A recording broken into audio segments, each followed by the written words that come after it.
በደቡብ አፍሪካ በመቶዎች የሚቆጠሩ የውጭ ዜጎች በማዕከላዊ ከተማ በደርበን በዲያንኮኩ ማዕከል በደርበን ፖሊስ ጣቢያ በካውዙኑ ናታል ግዛት ውስጥ እዛ ተሰብስበው የጥበቃና መጣሊያ ከፖሊስ አካላት እየጠየቁ ይገኛሉ። ጸረ ስደተኛ ቡድኖች አስፈራቸውና ከቤታቸውም ተባረው ሚዲያዎች እየዘገቡ ይገኛሉ።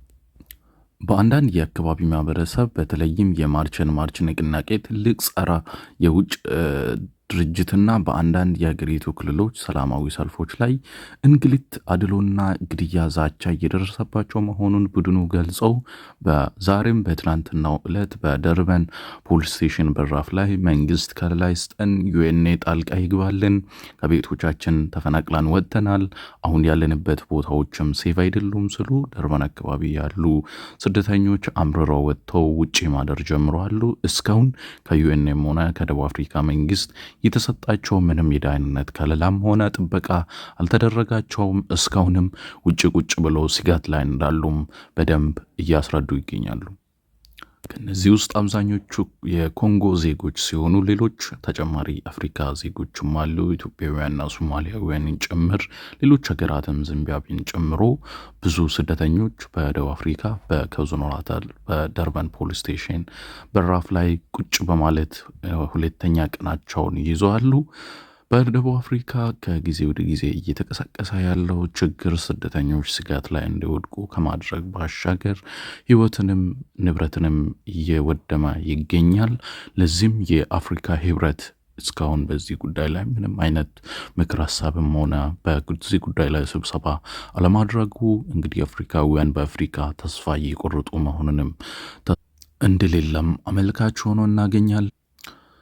ሆኖም ይህ ማርች ጸረ የውጭ ንቅናቄ መሪዎች ሰኔ 30ን እያንዳንዱ የውጭ ዜጋ አገሪቱን ለቆ የሚወጣበት የመጨረሻ ቀን ነው ስሉ በሀገሪቱ ውስጥ ለውጭ አገር ዜጎች ረዥም ጊዜና አጭር ጊዜ መግለጫ እየሰጡ ቢሆንም እስካሁን በዚህ ጉዳይ ላይ የደቡብ አፍሪካ መንግስት በዚህ ጉዳይ ላይ ምንም አይነት መግለጫ አለመስጣት፣ በዚህ ጉዳይ ላይ ምንም ጣልቃ ገብነትን አለማሳያት፣ በዚህ ጉዳይ ላይ ህግ የማስከበር መንገዱን አለመከተሉ ስደተኞች ከዚህ በኋላ ደቡብ አፍሪካ ላይ መኖራችን ስጋት ነው ብለው ከቤት ወጥተው ፖሊስ ስቴሽን በራፍ ላይ ማደር ጀምረዋል። ይህ ጉዳይ በአፍሪካ ህብረት በአስቸኳይ ጊዜ መፍትሄ ማይሰጥ ከሆነ ብዙዎች ደቡብ አፍሪካ የሚኖሩ ስደተኞች ውጭ ላይ ወይም ፖሊስ ስቴሽን በራፍ ላይ የመውጣት አባዜ በየቦታ የሚገኝ ይመስላል።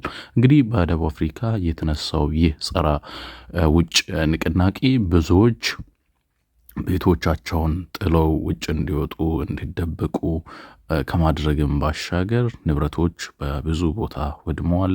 ህጻናት በብዙ ቦታ እየተቸገሩ ይገኛሉ።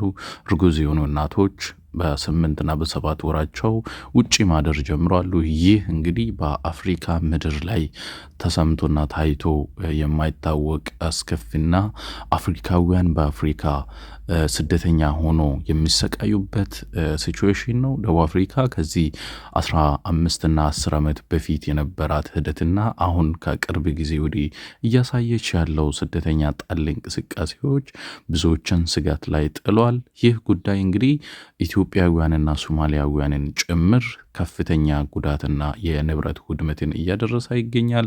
በደቡብ አፍሪካ ማርች እና ዱዱላ ኦፕሬሽን በሚል የመጤ ጠል እንቅስቃሴ የሚያደርጉ መሪዎች አብዛኞቹ አሁን ታርጌት እያደረጉ ያለው ኢትዮጵያውያንና ሶማሊያውያን ዜጎችን፣ ምክንያቱም ቢዝነስ ተሰማርቶ እየሰሩና እየተንቀሳቀሱ ያሉ እነዚህ ናቸው። እነዚህ የሚሰሩ ቢዝነስ ለደቡብ አፍሪካ ዜጎች ይመለስልን የሚል ተልጋሻ ምክንያትን በማቅረብ ደቡብ አፍሪካ መንግስት እነዚህን ሰዎች ከዚህ ሀገር ያስወጡልን፣ ወረቀት አላቸውም የላቸውም የሚለውን ነገር ሳያጣሩ በጅምላ ስደተኛን እየጨፈለቁና እንደፈለጉ እያደረጉ ይገኛሉ።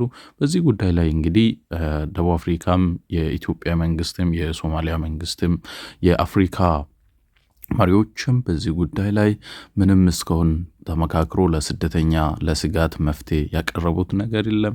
ይህ ስጋት እስከ መቼ ይቀጥላል የሚል ስጋት የደቡብ አፍሪካ ለሚኖሩ ዜጎች ለሁሉም ስጋት ሆኖ ቀጥሏል።